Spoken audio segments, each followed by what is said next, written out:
अस्सलाम वालेकुम। आज 4 नवंबर 2024 को मैं वज़ीर आज़म इमरान खान साहब से अडियाला जेल में मिला और उनका मैंने मुआयना किया। 10 हफ्ते गुजर चुके हैं जब से मैंने आखिरी दफ़ा उनको देखा था। आज जब मैं मिला खान साहब से तो वो बड़े पुरुमीद मुझे लगे और उनकी जनरल कंडीशन मुझे बहुत हेल्थी लगी। उनको काफ़ी महीनों से अब एक तकलीफ़ है कि उनके कानों में कभी कभार आवाज़ आती है, ख़ास तौर पे शाम को और रात को। तो वो अभी भी कंडीशन चल रही है दवाई के बावजूद। उसके अलावा एक जब से उनको नवंबर 2022 में उनकी ज़िंदगी पे हमला हुआ था और उनको गोलियां लगी थी टांग पे, उसके बाद से उनको एक पाँव में थोड़ा सा एक जगह है जहाँ पे सेंसेशन नहीं है, वो सुन हुआ हुआ है वो इलाका, तो वो वैसे का वैसा ही है। इसके अलावा खान साहब को इस वक्त कोई तकलीफ़ और नहीं है और वो बड़े सेहतमंद लग रहे थे। जब मैंने उनको एग्ज़ामिन किया, अगेन वो बहुत फ्रेश लग रहे थे। सुबह ही उन्होंने शेव की हुई थी और वो बड़े हाई स्पिरिट्स में लग रहे थे मुझे। उनका हार्ट रेट या दिल की धड़कन जो थी वो 50 बीट्स पर मिनट पे चल रही थी। ब्लड प्रेशर उनका 110/70 था और उनकी ऑक्सीजन सैचुरेशन रूम एयर पे 98% थी, जो कि सारे बहुत सेटिस्फैक्ट्री हैं।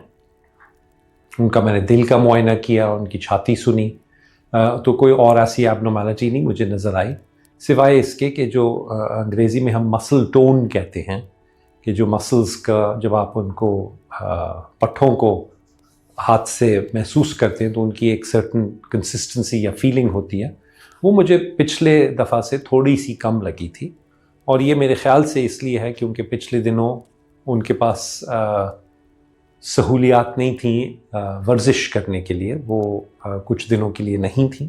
अल्लाह का शुक्र है कि वो सारी सहूलियात उनको दोबारा मुयस्सर कर दी गई हैं और मुझे उम्मीद है कि जैसे ही वो अपनी नॉर्मल एक्सरसाइज रेजीम में वापस आएंगे तो ये जो मसल टोन का थोड़ा सा मसला है ये भी इंशाल्लाह ठीक हो जाएगा और इसका कोई लॉन्ग टर्म कोई नुकसान या कोई परेशानी की बात बिल्कुल नहीं है। आज मेरे साथ Pakistan institute of medical sciences या पिम्स इस्लामाबाद से भी एक टीम थी डॉक्टर्स की। उनमें एक कान, नाक और गले के स्पेशलिस्ट थे। उन्होंने जो कान की तकलीफ़ है उसके लिए कुछ दवाई तजवीज़ की। मेरा भी ख्याल था कि वो बिल्कुल सही दवाई होगी इस कंडीशन के लिए, तो वो हमने रेकमेंड की है कि उनकी दवाई बदल के कान की तकलीफ़ के लिए कुछ नई दवाई शुरू की जाए।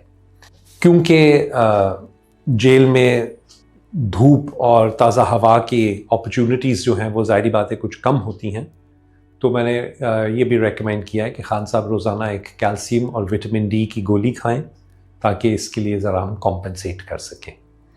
आज मेरी मौजूदगी में ही उनके खान साहब के कुछ खून के टेस्ट भी लिए गए और वो सैम्पल्स पिम्स में भेजे गए।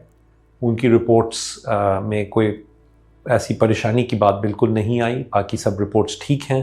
सिर्फ कोलेस्ट्रॉल जो है, जो खून में चिकनाई का एक मेजर होता है, वो थोड़ी सी बढ़ी हुई थी। ये पहले भी अक्सर खान साहब की थोड़ी सी बढ़ी हुई होती है, उसके लिए हमने दवाई दी हुई है उनको। लेकिन अब ये रिपोर्ट देख के तो मैं कुछ रिकमेंडेशन करूँगा कि उस दवाई का डोज़ थोड़ा सा बढ़ाया जाए और वो ज़्यादा बाकायदगी से दी जाए। इसके अलावा और कोई फ़िलहाल हमारी रिकमेंडेशंस नहीं हैं।